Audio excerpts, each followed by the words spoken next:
ഇനി ഡിസ്കസ് ചെയ്യാനുള്ള questions Indian കോൺസ്റ്റിറ്റ്യൂഷനിൽ നിന്നും അതേപോലെ തന്നെ പബ്ലിക് അഡ്മിനിസ്ട്രേഷനിൽ നിന്നുമാണ്. So question number 41.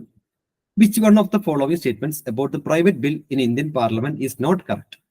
It is introduced by any member of Parliament other than a minister. Its drafting is the responsibility of the member concerned. Its rejection by the House has no implication of the parliamentary confidence in the government or its resignation. D.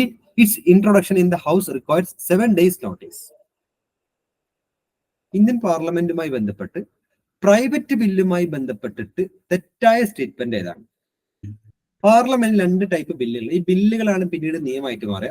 അതിൽ public ബില്ലുണ്ട്, private ബില്ലുണ്ട്. ഒരു minister അവതരിപ്പിക്കുന്ന ബില്ലാണ് public bill. നേരെ മറിച്ച് minister അല്ലാത്ത വേറെ ഏതെങ്കിലും ഒരു MP അവതരിപ്പിക്കുന്ന ബില്ലാണ് പ്രൈവറ്റ് ബില്ല്. ഓക്കെ, ഒന്നാമത്തെ സ്റ്റേറ്റ്മെന്റ് ശരിയാണ്. മിനിസ്റ്റർ അല്ലാത്ത വേറെ ഏതെങ്കിലും MP അവതരിപ്പിക്കുന്ന ബില്ലാണ് പ്രൈവറ്റ് ബില്ല്, ശരിയാണ്. ദെൻ ആ ബില്ല് എഴുതി തയ്യാറാക്കേണ്ട ചുമതല അല്ലെങ്കിൽ ആ ബില്ല് ഡ്രാഫ്റ്റ് ചെയ്യേണ്ട ചുമതല ആ ബില്ല് അവതരിപ്പിക്കുന്ന MP-ക്കാണ്. സോ ഓപ്ഷൻ ബിയും ശരിയാണ്. അതേപോലെ ഈ പ്രൈവറ്റ് ബില്ല് പാസ്സാവാതിരുന്നു കഴിഞ്ഞാൽ അധികാരത്തിലുള്ള മന്ത്രിസഭ രാജിവെക്കേണ്ട കാര്യമൊന്നുമില്ല. ഒരു പബ്ലിക് ബില്ലാണ് പാസ്സാവാത്തതെങ്കിൽ അധികാരത്തിലിരിക്കുന്ന ഗവൺമെന്റ് രാജിവെക്കേണ്ടി വരും, അത് വേറെ കാര്യം. പക്ഷെ വേറെ ഏതെങ്കിലും ഒരു MP, എസ്പെഷ്യലി പ്രതിപക്ഷത്തു നിന്നുള്ള ഒരു MP ഒരു ബില്ല് അവതരിപ്പിച്ചു, അത് പാസ്സായതിന് പേരിൽ അധികാരത്തിലുള്ള മന്ത്രിസഭ താഴെ വീഴേണ്ട കാര്യമൊന്നുമില്ല. സോ പബ്ലിക് ബില്ലാണ് പാസ്സാവാതിരുന്നാൽ മന്ത്രിസഭ രാജിവെക്കേണ്ടി വന്നേക്കാം. പക്ഷെ പ്രൈവറ്റ് ബില്ല് പാസ്സാവാത്തതുകൊണ്ട് മന്ത്രിസഭ രാജിവെക്കേണ്ട കാര്യമൊന്നുമില്ല. സോ ഓപ്ഷൻ സിയും ശരിയാണ്. പക്ഷെ ഓപ്ഷൻ ഡി തെറ്റാണ്.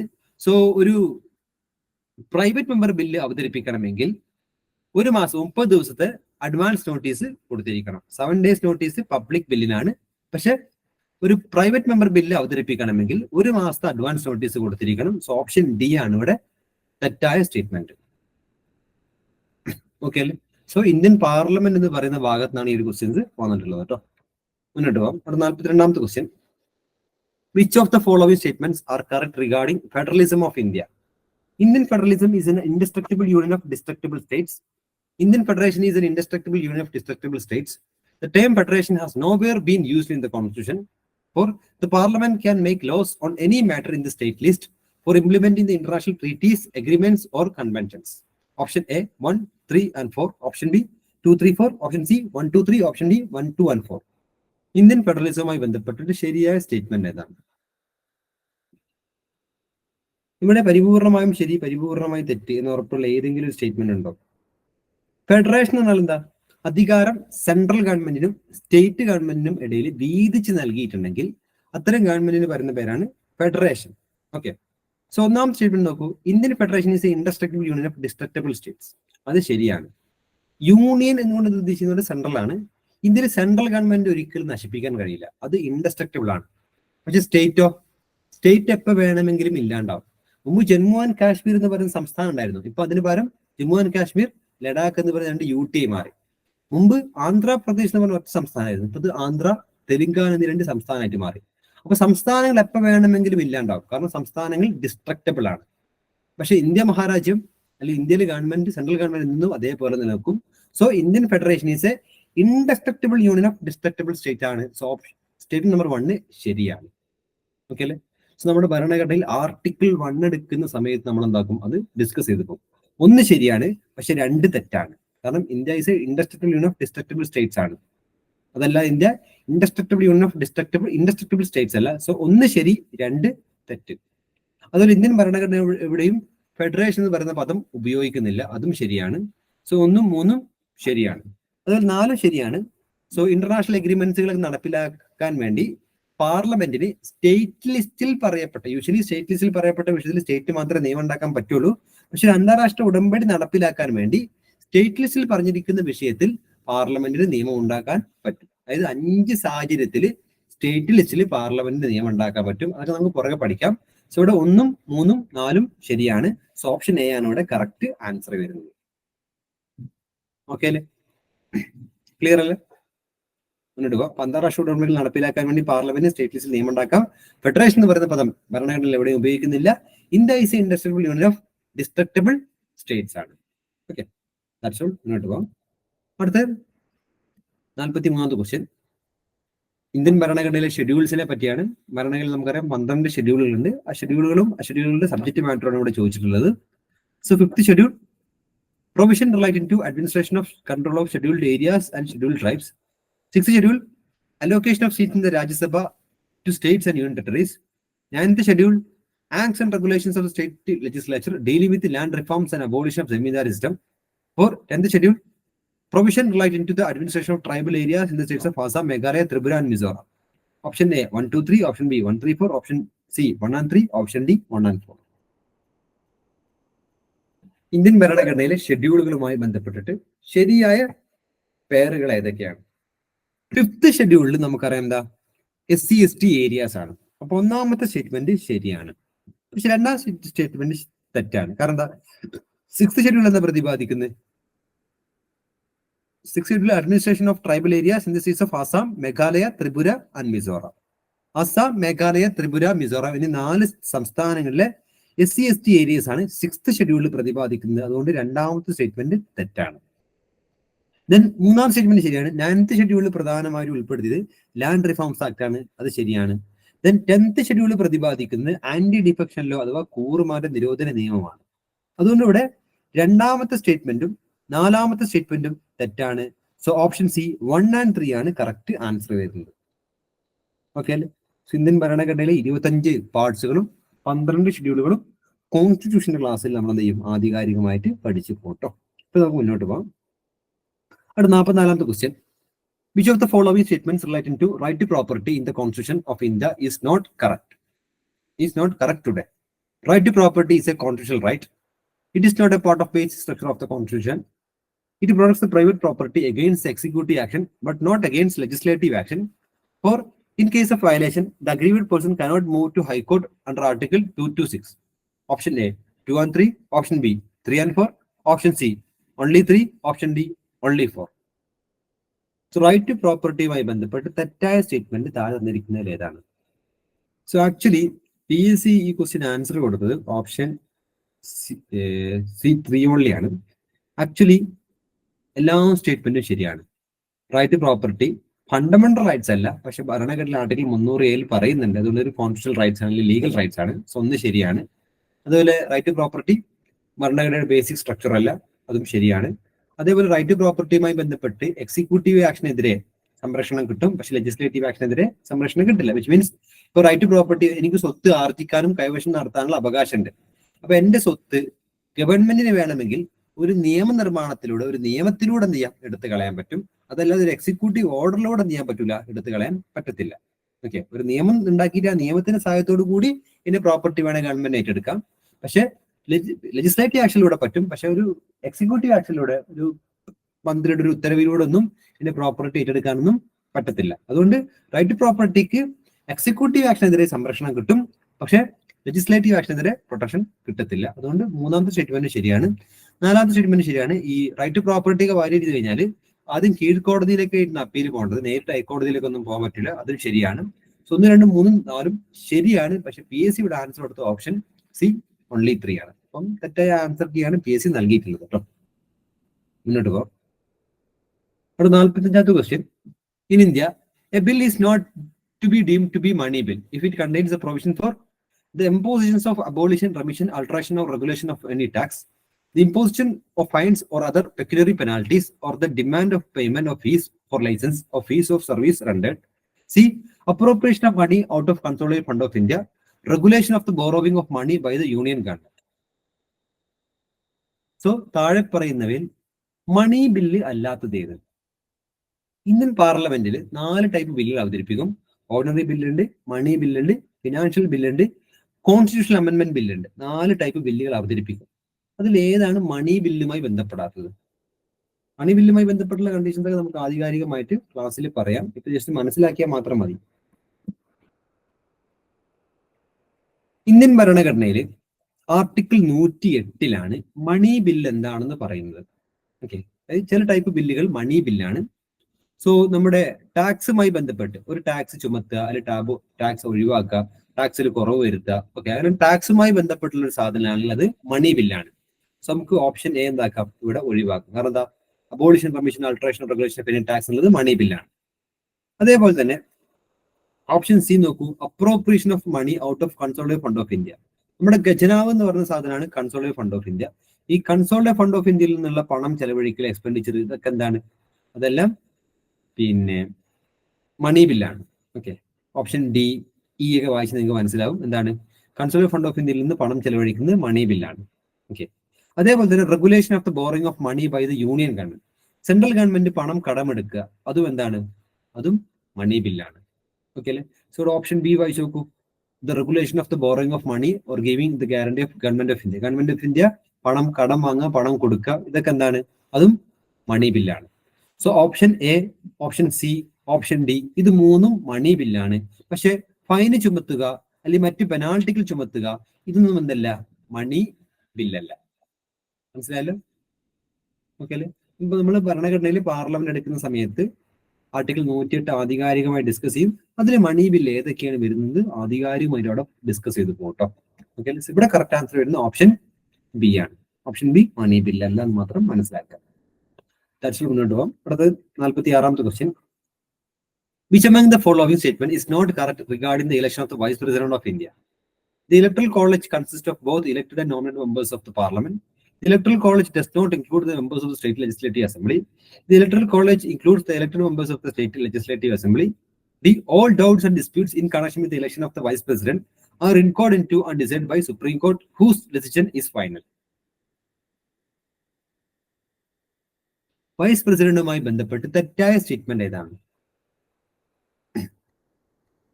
സോ ഇന്ത്യൻ വൈസ് പ്രസിഡന്റിനെ തെരഞ്ഞെടുക്കുന്നത് ആരാണ്?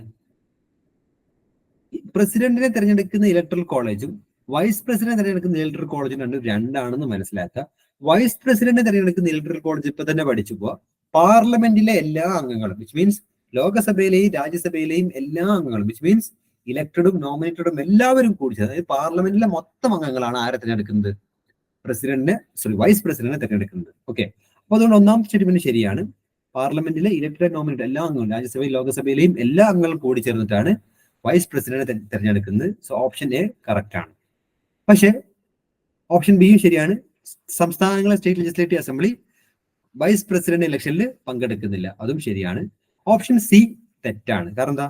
സംസ്ഥാനങ്ങൾ പങ്കെടുക്കുന്നുണ്ട് എന്നാണ് പറഞ്ഞത്, സംസ്ഥാനങ്ങൾ പങ്കെടുക്കുന്നില്ല. വൈസ് പ്രസിഡന്റ് ഇലക്ഷനിൽ സംസ്ഥാനം പങ്കെടുക്കുന്നില്ല, പ്രസിഡന്റിന്റെ ഇലക്ഷനിൽ സംസ്ഥാനങ്ങൾ പങ്കെടുക്കുന്നുണ്ട്. സോ അവിടെ ഓപ്ഷൻ സി ആണ് തെറ്റ്. ഓപ്ഷൻ ഡി കറക്റ്റ് ആണ്. സോ വൈസ് പ്രസിഡന്റ് ഇലക്ഷനുമായി ബന്ധപ്പെട്ട് വല്ല പ്രശ്നമോ അടിപിടി തർക്കങ്ങളൊക്കെ ഉണ്ടായി കഴിഞ്ഞാൽ അത് പരിഹരിക്കേണ്ടത് ആരാണ്? അത് സുപ്രീം കോടതിയാണ്. അപ്പൊ നോട്ട് ചെയ്യാം, പ്രസിഡന്റ് ഇലക്ഷനിലോ വൈസ് പ്രസിഡന്റ് ഇലക്ഷനിലോ വല്ല ഡിസ്പ്യൂട്ടോ വല്ല പരാതികളോ കാര്യങ്ങളോ ഉണ്ടെങ്കിൽ അത് പരിഹരിക്കേണ്ടത് സുപ്രീം കോടതിയാണ്. Lok Sabha, Rajya Sabha, state legislative assembly, state legislative council, ഈ സ്ഥലങ്ങളിലേക്കുള്ള ഇലക്ഷൻ ഡിസ്പ്യൂട്ട് പരിഹരിക്കേണ്ടത് ഹൈക്കോടതിയാണ്. പഞ്ചായത്ത്, മുനിസിപ്പാലിറ്റി തുടങ്ങിയ സ്ഥലത്തേക്കുള്ള ഇലക്ഷൻ ഡിസ്പ്യൂട്ട് പരിഹരിക്കേണ്ടത് സ്റ്റേറ്റ് ലെജിസ്ലേറ്റീവ് അസംബ്ലി അപ്പോയിന്റ് ചെയ്യുന്ന ഒരു അതോറിറ്റിയാണ്. മനസ്സിലായല്ലോ? ക്ലിയർ ആയല്ലോ? ഇവിടെ കറക്റ്റ് ആൻസർ വരുന്നത് ഓപ്ഷൻ സി ആണ്. മുന്നോട്ട് പോകാം. അടുത്ത 47ാമത്തെ question. Which one among the following is added to fundamental duties through the 86th Amendment Act of 2002 of the Indian Constitution? Option A. Who is a parent or guardian to provide opportunities for education to his child, or as the case may be, what, between the age of 6 and 14 years. B. To develop scientific temper, humanism and spirit of inquiry and reform. C. To protect and improve the natural environment, including forests, lakes, rivers and wildlife, and to have compassion for living creatures. D. To safeguard public property and abjure violence. 2002 ഭരണഘടനാ ഭേദഗതിയിലൂടെ ഉൾപ്പെടുത്തിയ 2002 ഭരണഘടനാ ഭേദഗതിയിലൂടെ ഭരണഘടനയിലേക്ക് ഉൾപ്പെടുത്തിയ fundamental duty ഏത്? ഈ 2002 56 ഭരണഘടനാ ഭേദഗതി എന്താന്ന് അറിഞ്ഞാൽ തന്നെ കൂള ആൻസറിലെത്താൻ പറ്റും. എന്താ? 2002 56 ഭരണഘടനാ ഭേദഗതിയിലൂടെ റൈറ്റ് ടു എഡ്യൂക്കേഷൻ, 6 മുതൽ 14 വയസ്സിനിടയിലുള്ള കുട്ടികൾക്ക് വിദ്യാഭ്യാസം സൗജന്യമായി കൊടുക്കണമെന്ന് പ്രതിപാദിക്കുന്നുണ്ട്. സോ ഈ 86 ഭരണഘടനാ ഭേദഗതിയിൽ ഒരു പുതിയ ഫണ്ടമെന്റൽ ഡ്യൂട്ടി കൂടി കൊണ്ടുവന്നു. അതായത് 6 മുതൽ 14 വയസ്സിനിടയിലുള്ള കുട്ടികൾക്ക് വിദ്യാഭ്യാസം കൊടുക്കേണ്ടത് പാരന്റ്സിന്റെ, രക്ഷകർത്താക്കളുടെ കടമയാണെന്ന് പ്രതിപാദിക്കുന്ന ഒരു ഫണ്ടമെന്റൽ ഡ്യൂട്ടി കൂടി വന്നിട്ടുണ്ട്. കറന്റ് ഇന്ത്യൻ ഭരണഘടനയിൽ മൊത്തം 11 ഫണ്ടമെന്റൽ ഡ്യൂട്ടീസ് ഉണ്ട് കേട്ടോ. പുറകെ പഠിക്കാം. ഇപ്പൊ തൽക്കാലം മുന്നോട്ട് പോകാം. 48ാമത്തെ question. Which of the following pairs are correctly matched? Charan Singh Committee, Fundamental Duty. Balwant Rai Mehta Committee, 3-tier system of Panchayat Raj institutions. Rajmannar Committee, 2-tier system of the Panchayat Raj institutions. For Ashok Mehta Committee, Center-State relation. Option A, 1, 2, 4. Option B, 1, 2, 3. Option C, 2 and 3. Option D, 1 and 2. താഴെ പറയുന്നത് ഏതൊക്കെ കമ്മിറ്റികളാണ് correctly match ചെയ്തിട്ടുള്ളത്? ഭരണഘടനയുമായി ബന്ധപ്പെട്ട് ധാരാളം കമ്മിറ്റികൾ വന്നിട്ടുണ്ട്. അതിൽ 1976 വന്ന അടിയന്തരാവസ്ഥയുടെ കാലഘട്ടത്തിൽ വന്ന കമ്മിറ്റിയാണ് സർദാർ സ്വരൺ സിംഗ് കമ്മിറ്റി. ഈ സ്വരൺ സിംഗ് കമ്മിറ്റിയുടെ റെക്കമെൻഡേഷന്റെ അടിസ്ഥാനത്തിലാണ് ഫണ്ടമെന്റൽ ഡ്യൂട്ടീസ് ഭരണഘടനയിലേക്ക് ഉൾപ്പെടുത്തിയത്. അത് ശരിയാണ്. ഒന്നാമത്തെ പേര് ശരിയാണ്. 2, 3-tier പഞ്ചായത്ത് രാജ് സിസ്റ്റം, അതായത് ജില്ലാ പഞ്ചായത്ത്, ബ്ലോക്ക് പഞ്ചായത്ത്, ഗ്രാമപഞ്ചായത്ത്, അങ്ങനെ ത്രിതല പഞ്ചായത്ത് രാജ് സംവിധാനങ്ങൾ ഇന്ത്യയിൽ വേണമെന്ന് ആദ്യമായി റെക്കമെൻഡ് ചെയ്തത് ബൽവന്ത് റായ് മെഹ്ത കമ്മിറ്റിയാണ്. അതും ശരിയാണ്. 1, 2 ശരിയാണ്. ഓപ്ഷൻ 3, രാജ്മന്നർ കമ്മിറ്റി, തമിഴ്നാട് അപ്പോയിന്റ് ചെയ്ത ഒരു കമ്മിറ്റിയാണ്. ഈ സെൻട്രൽ ഗവൺമെന്റും സ്റ്റേറ്റ് ഗവൺമെന്റും തമ്മിലുള്ള റിലേഷനെ പറ്റി പഠിക്കാൻ വേണ്ടി വന്ന കമ്മിറ്റിയാണ് രാജ്മന്നർ കമ്മിറ്റി. അത് തമിഴ്നാടാണ് അപ്പോയിന്റ് ചെയ്തത്. സോ ഓപ്ഷൻ 3 തെറ്റാണ്. Ashok Mehta committee, 2-tier panchayat Raj system, അതായത് ബൽവന്ത് റായ് മെഹ്ത കമ്മിറ്റിക്ക് ശേഷം നടത്ത കമ്മിറ്റിയാണ് അശോക് മെഹ്ത കമ്മിറ്റി. സോ ഒരു എന്താ പറയാ, ദ്വിതല പഞ്ചായത്ത് സംവിധാനങ്ങൾ, ഓക്കെ, ജില്ലാ പഞ്ചായത്ത് അതേപോലെ തന്നെ മണ്ഡൽ പഞ്ചായത്ത് എന്നീ 2 പഞ്ചായത്തുകൾ വേണം എന്ന് പറഞ്ഞ കമ്മിറ്റിയാണ് അശോക് മെഹ്ത കമ്മിറ്റി. 2-tier പഞ്ചായത്താണ് അവർ റെക്കമെൻഡ് ചെയ്തത്. അവിടെ ആക്ച്വലി ഓപ്ഷൻ 3ഉം 4ഉം അങ്ങോട്ടും ഇങ്ങോട്ടും മാറ്റി തന്നു എന്നേ ഉള്ളൂ. ഓക്കെ, 1, 2 ശരിയാണ്. സോ ഓപ്ഷൻ ഡി 1 and 2 ആണ് കറക്റ്റ് ആൻസർ. 3ഉം 4ഉം പരസ്പരം അങ്ങോട്ടും ഇങ്ങോട്ടും മാറ്റി തന്നു. ഓക്കെ അല്ലേ?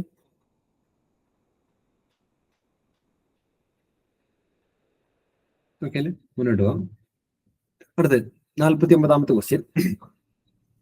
Which writ among the following is a command issued by the court to public official asking him to perform his official duties that he has failed or refused to perform, which can also be issued against any public body, a corporation or an inferior court, a tribunal or government for the same purpose? Certiorari, mandamus, quo warranto, habeas corpus. Indian ഭരണഘടനയിലെ article 32 നമ്മൾ 5 type റിട്ടുകളെ പറ്റി പഠിക്കുന്നുണ്ട്. Okay, so മേൽ പറഞ്ഞിരിക്കുന്ന വിശദീകരണം ഏത് റിട്ടുമായി ബന്ധപ്പെട്ടിരിക്കുന്നു?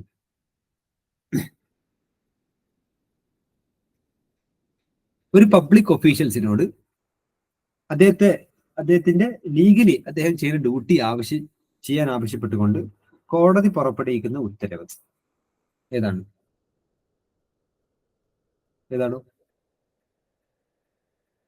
ഇപ്പൊ നമ്മുടെ കൂട്ടത്തിൽ നമുക്ക് ജിഷ്ണ എക്സാമ്പിൾ പറയാം. ജിഷ്ണ നാളെ കേസ് എഴുതി കേസ് ഓഫീസറായി. സോ കേസ് ഓഫീസറായി ആ പബ്ലിക് ഓഫീസിൽ ഇരിക്കുന്ന സമയത്ത് ആ ഓഫീസുമായി ബന്ധപ്പെട്ട ഡ്യൂട്ടി ഒന്നും ജിഷ്ണ ചെയ്യുന്നില്ല. ഓക്കെ, അപ്പൊ ആ സമയത്ത് കോടതി ഒരു കാര്യം പറയും, മകളെ ജിഷ്ണെ ജോലി ചെയ്തോ, അല്ലാത്ത പക്ഷം ഞങ്ങൾ ജോലി തെറിപ്പിക്കും എന്ന് പറയും. ഓക്കെ, അവർ പബ്ലിക് ഒഫീഷ്യൽസിനോട് തന്റെ ഡ്യൂട്ടി ചെയ്യാൻ ആവശ്യപ്പെട്ടുകൊണ്ട് കോടതി പുറപ്പെടുവിക്കുന്ന റിട്ടിന് പറയുന്ന പേരാണ് mandamus. Okay, so option B ആണ് കറക്റ്റ് ആൻസർ. സോ സെർച്ചോറർ എന്താ, മാൻഡമസ് എന്താ, കോ വാറന്റ് എന്താ, ഹേബിയസ് കോർപ്പസ് എന്താ, അതിന്റെ സാഹചര്യം എന്താ, അതിന്റെ ലിമിറ്റേഷൻസ് എന്താ തുടങ്ങിയ കാര്യങ്ങളൊക്കെ നമുക്ക് ആധികാരികമായിട്ട് പഠിക്കണം. നമുക്ക് പിന്നീട് പഠിക്കാം. സോ ഇപ്പൊ ഒരു കാര്യം മാത്രം മനസ്സിലാക്കുക, ഒരു പബ്ലിക് സർവന്റിനോട് ലീഗലി അദ്ദേഹത്തിൽ അർപ്പിക്കപ്പെട്ട ഡ്യൂട്ടി ചെയ്യാൻ ആവശ്യപ്പെട്ടുകൊണ്ട് കോടതി പുറപ്പെടുവിക്കുന്ന ഉത്തരമാണ് മാൻഡമസ്. ഓക്കെ, ഇതൊക്കെ ആർട്ടിക്കിൾ 32 സ്കോപ്പിലാണ് കേട്ടോ. ഫണ്ടമെന്റൽ റൈറ്റ്സ് എന്ന ക്വസ്റ്റ്യൻ ആണ്. മുന്നോട്ട് പോകാം. അടുത്ത 50ാമത്തെ question. Consider the powers of Lok Sabha and Rajya Sabha in Indian Parliament. Which of the following statement is not correct? A money bill can be introduced only in the Lok Sabha and not in the Rajya Sabha. Rajya Sabha can only discuss the budget but cannot vote on the demands for tax.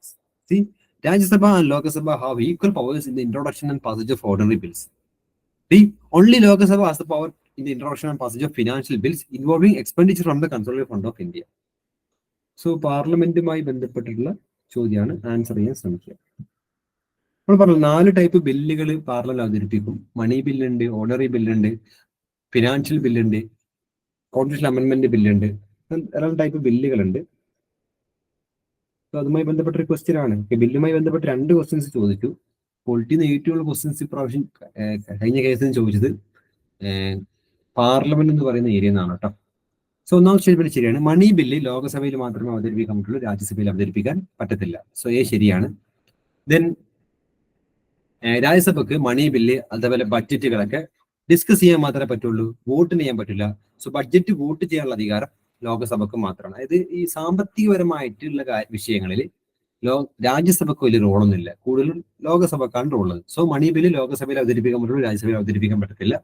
രാജ്യസഭയ്ക്ക് budget discuss ചെയ്യാൻ മാത്രമേ പറ്റുള്ളൂ. ബഡ്ജറ്റിൽ vote ചെയ്യാനോ അല്ലെങ്കിൽ ഗ്രാന്റുകൾക്ക് വേണ്ടി വോട്ടിടാനൊന്നും രാജ്യസഭയ്ക്ക് അധികാരമല്ല.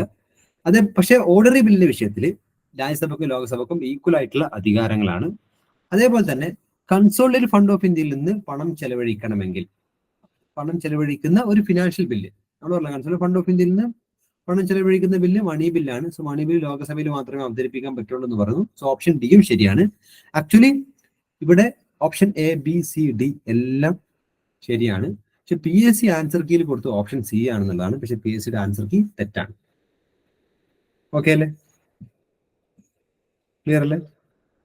അതിപ്പോ ഒരു public exam കഴിഞ്ഞാൽ PSCയുടെ 1-2 ആൻസർ കീയിലേക്ക് കാര്യമായിട്ടുള്ള മിസ്റ്റേക്സുകൾ വരും. ഓക്കെ, മുന്നോട്ട് പോകാം.